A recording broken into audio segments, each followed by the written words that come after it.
And I've found that the more I show up, the easier it is to create, the easier it is to write, and the fewer writing slumps and burnout I've had. Like I've had like almost no burnout, I would say, over the past like 6 months because I made a habit of protecting that creative writing time every single day. We're sisters, best friends, and authors on a mission to help you stoke your creative fire and live the life of your dreams.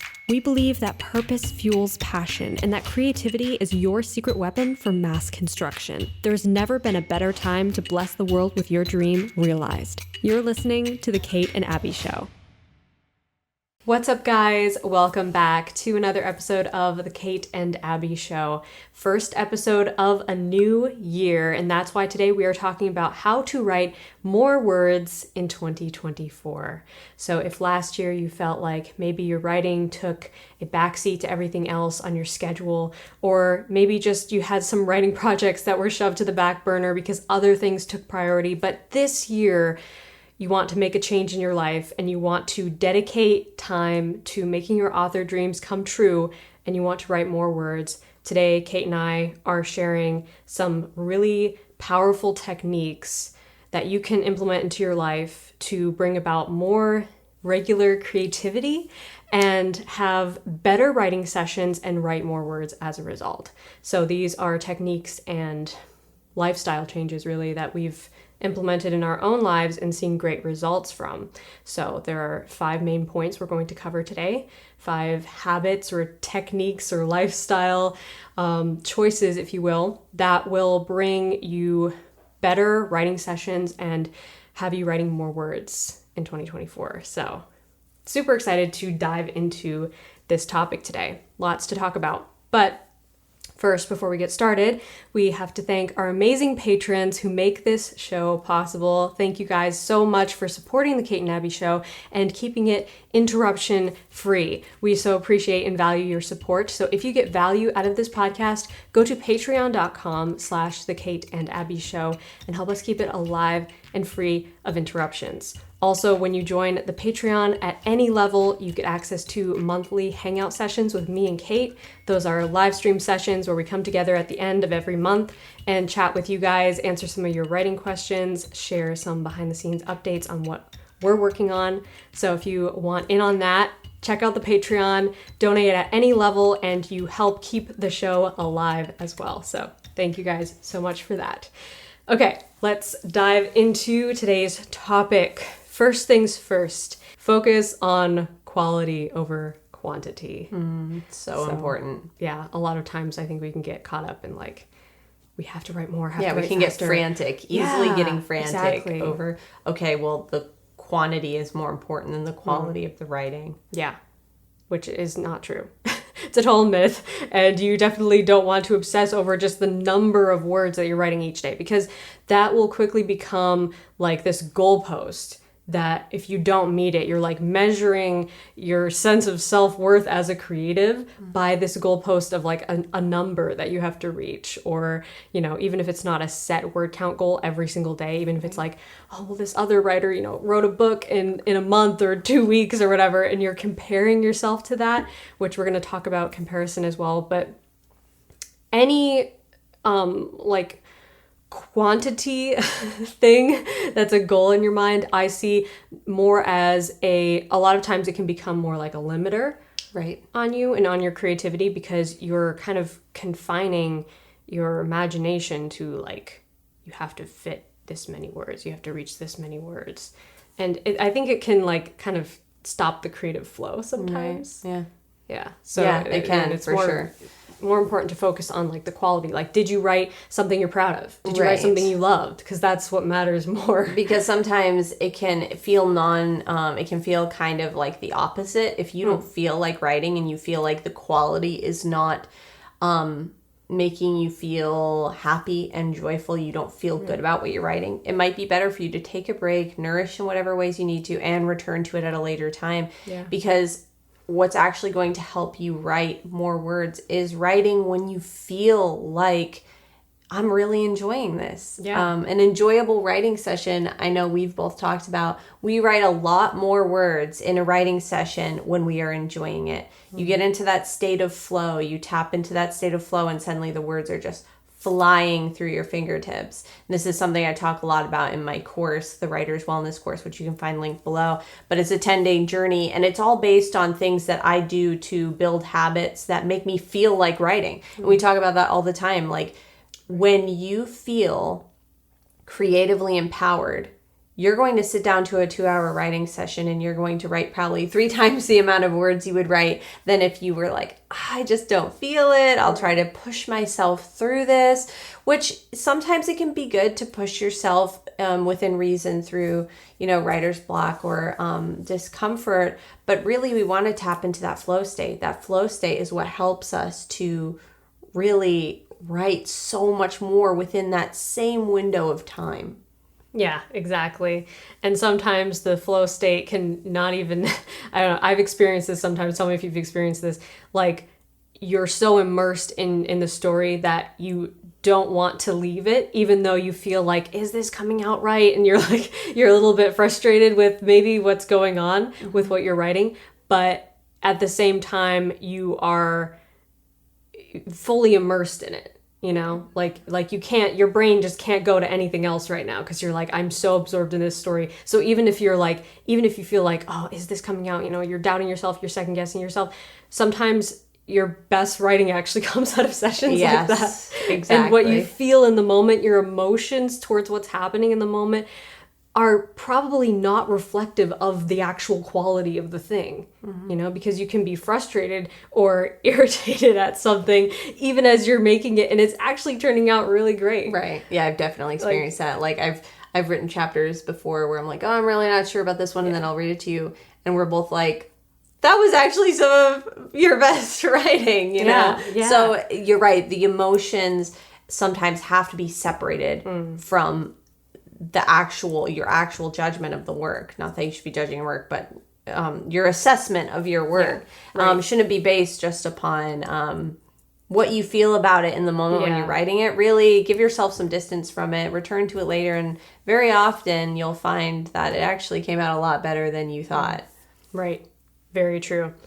Number 2, develop personalized habits and systems. And I like the word systems here because this will be different for every single person. And having a system that brings you to a good creative writing session is so much better than just having like a item on your to-do list or a item on your list of goals for the year. A lot of times, I'm sure a lot of you can probably relate to making a list of goals for the year or New Year's resolutions, and the resolution is simply write more or write more often. You have to get more specific than that, because if you just make it super vague like that, it's not going to happen. You have to develop a system where it works with the rest of your lifestyle, it works with your unique schedule, and you can build that daily habit, if possible daily. If not, if you can't do it daily, then at least a few times a week where you can create that consistency. Right. Making it more tangible for your mind. Yes. So like if your New Year's resolution was like, be more active versus go for a 15-minute walk once a day. That's much more tangible to your mind. You can understand that much more easily. So instead, like Abbie's saying, instead of just saying write more often, well, what does that look like for your unique schedule and situation and daily life? Does that look like write for 15 minutes a day? Right. Even if it's that, sometimes I think so many writers dismiss, oh, I don't have enough time, I only have 15 minutes. Well, that 15 minutes added up over the course of a year could actually be a novel. Yeah, true. Which is amazing to think about. It's really amazing to think about. Like, I don't even know how much, like, I can't do math like that in my head that quickly, but 15 minutes, okay, for a whole year, that would be a lot of time. Yeah. That's quite a bit of time that you could dedicate to your writing. So, True. So don't dismiss the small slices of time that you might be, overlooking. Yeah, because other things will fill in those spaces. Like I recently said that in my last video on my channel. It's that like those little bits of time that are like free time that you don't have time to write in will be filled up by something else, whether it's like checking emails, scrolling social media, or just like doing something that bumps into your schedule and takes your attention away from what you could have protected your energy for. So rather than protecting your energy, that's really what it is. Yeah, is what are you giving your energy to? Right. Yeah, and it's not a selfish thing. Yeah, no, not at all. It's helping yourself. It's helping other people. It's helping everyone in your life for you to protect your energy. I love that. Yeah, very true. And so figuring out different systems and trying different systems. I think it's important to try a habit or try a system for a few weeks or a month or whatever. See if it works for you. And if you're this is really not working, it's conflicting with too many things in my schedule, or it's just not a good time for me to write, try something else. Once you start a habit, you don't have to stick with it for the entire year if it's not working well for you. You can change it and adapt it. And that's not, weakness. That's not I'm falling back. I'm giving up on my goal and my habit. That's just, you have to figure out how to harmonize your new habits and your new systems with your current lifestyle. It's actually a strength to be able to notice what works and what doesn't and adapt yourself accordingly. Adaptability. Very important attribute. Mm-hmm. And number 3 is finding an accountability partner.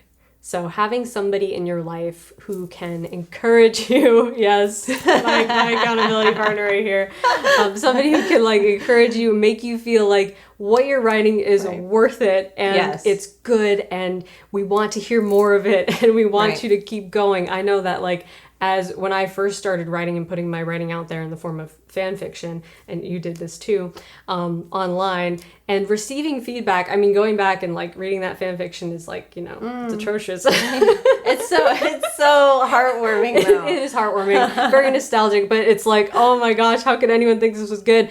But the fact that somebody thought it was good and wrote back and posted back and commented and was oh, please continue, this is so great. Just that one little spark of encouragement is so powerful. Yes. It can single-handedly create the momentum to push you forward into a writing career. And even if you don't have someone in your immediate life to be that person, let showing up to this show or mine and Abbie's videos be that accountability for you. When you're showing up here, be encouraged by the fact that it's not just me and Abbie, it's so many writers coming together to chat about this stuff. And so many writers comment with I was able to write this many words this week.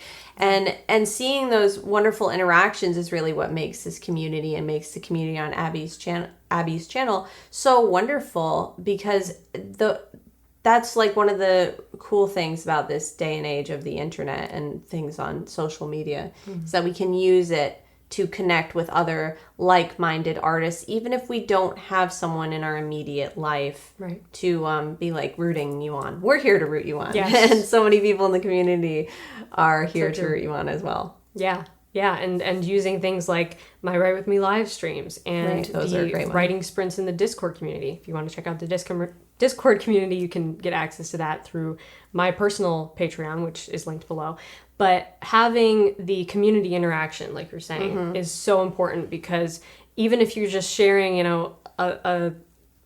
the premise of your story and just the idea of your story with somebody, and they comment back to you or write back to you and encourage you because it's a great idea and they're excited to read it one day, that alone can be such a powerful spark of motivation to help you see wow, okay, what I'm creating is cool, it's important, it matters, and that can help to give you the momentum you need to move forward with your writing project, or finding somebody in your real life, in your space.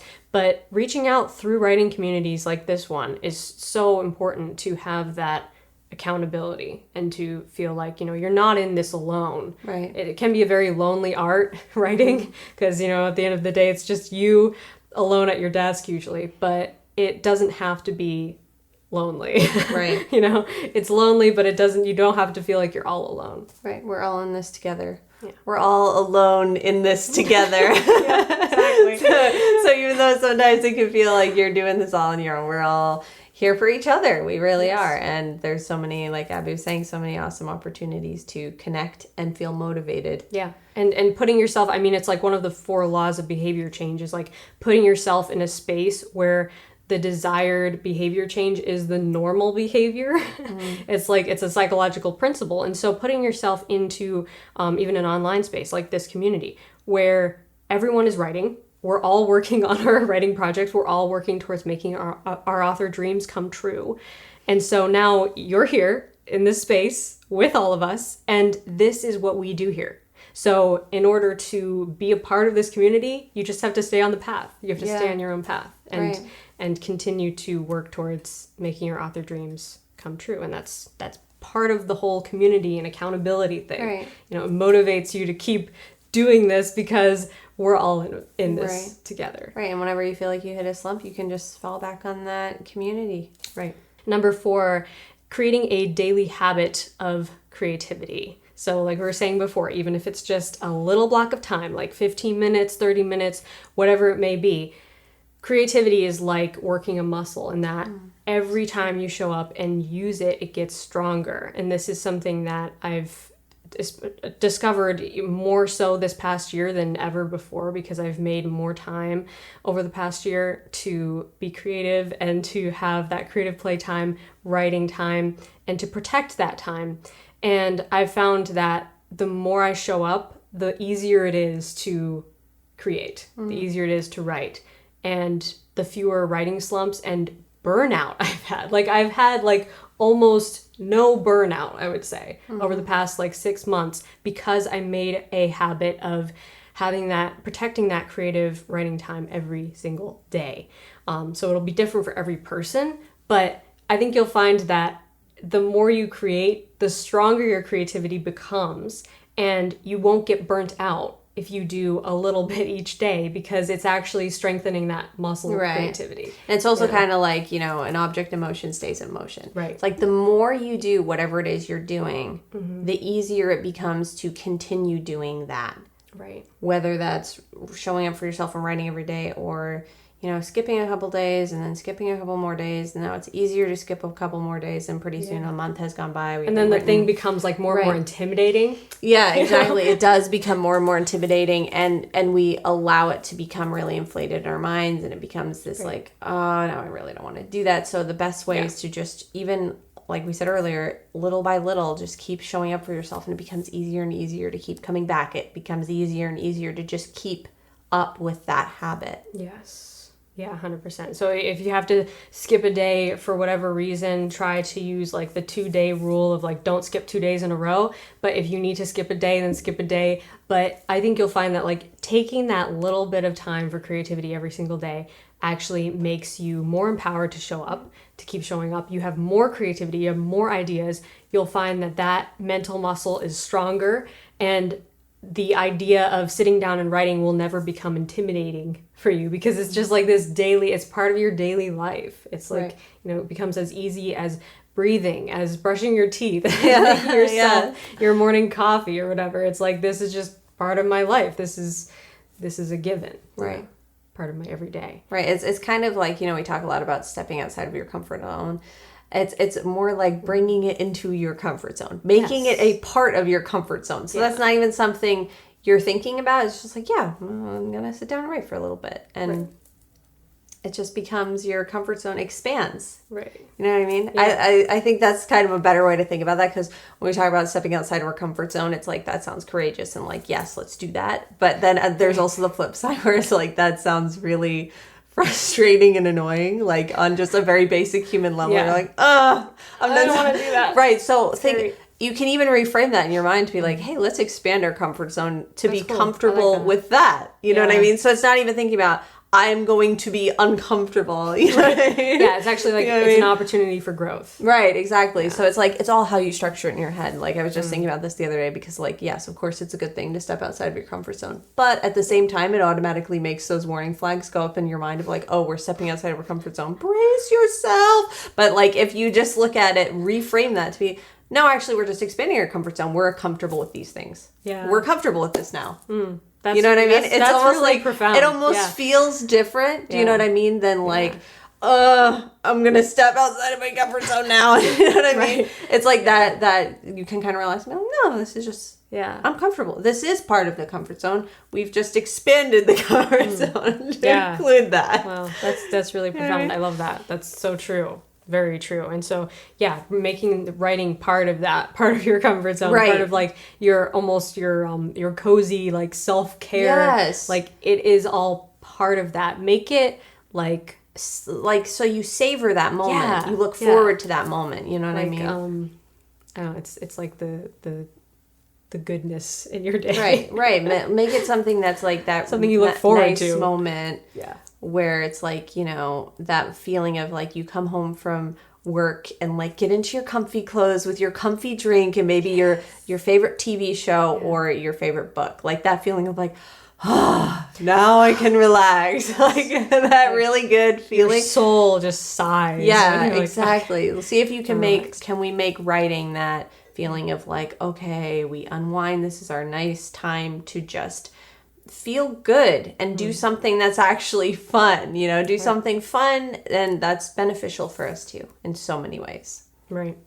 And last but not least, remember the power of consistency. Like we've been saying, with carving out that time, protecting that energy in your day for your creative writing, for your creative practice. Consistency is the thing that is going to make all the difference. So just like you were saying with bringing it into your comfort zone and making it part of your daily routine, making a daily habit of it, where the payoff comes is when you are going to reach the end of this coming year, this 2024, you'll reach the end of 2024 and be able to look back and see, wow, because I was consistent in those habits and consistent in my commitment to my writing, I have come to this place where I've either maybe finished a novel, published a novel, maybe finished a completely different type of writing project, maybe edited a writing project, maybe did multiple things or all those things stacked up. You'll be amazed by how much a little bit of consistency every single day not only improves your writing skills and makes you a better writer, makes you strengthen that muscle of creativity, but ultimately it ends in like so much productivity that you weren't even able to like foresee, because when you have this little bit of practice every single day, it can sometimes seem like, the analogy of like a drip on a rock. And eventually over time a constant drip on a rock will drill a hole through the rock, but it has to be constant, it has to be consistent, and it can have more of an impact than, dumping a bucket of water on the rock. Right. So like a huge, tidal wave of work and productivity and really grinding and pushing yourself and then burning out is not going to be as effective as a little bit of consistency every single day. Right. That's so staying true. Committed. Right. Exactly. Yeah. Like how we were talking about, it doesn't have to be a huge amount of time. It just has to be a consistent dose of working that creative muscle, like Abbie was saying. And a little bit really goes such a long way. And especially with things that are more intimidating, like Abbie and I are in the process of editing our first co-written novel. And it can be daunting when you look at the big picture of everything that needs to be done, but really you can break it down into these very manageable steps of, no, we're just going to show up every day and do 1 hour, and then 1 hour the next day, and 1 hour the next day. And then at the end of the month, you have 30 hours of work. Now that's a lot of work. Yeah.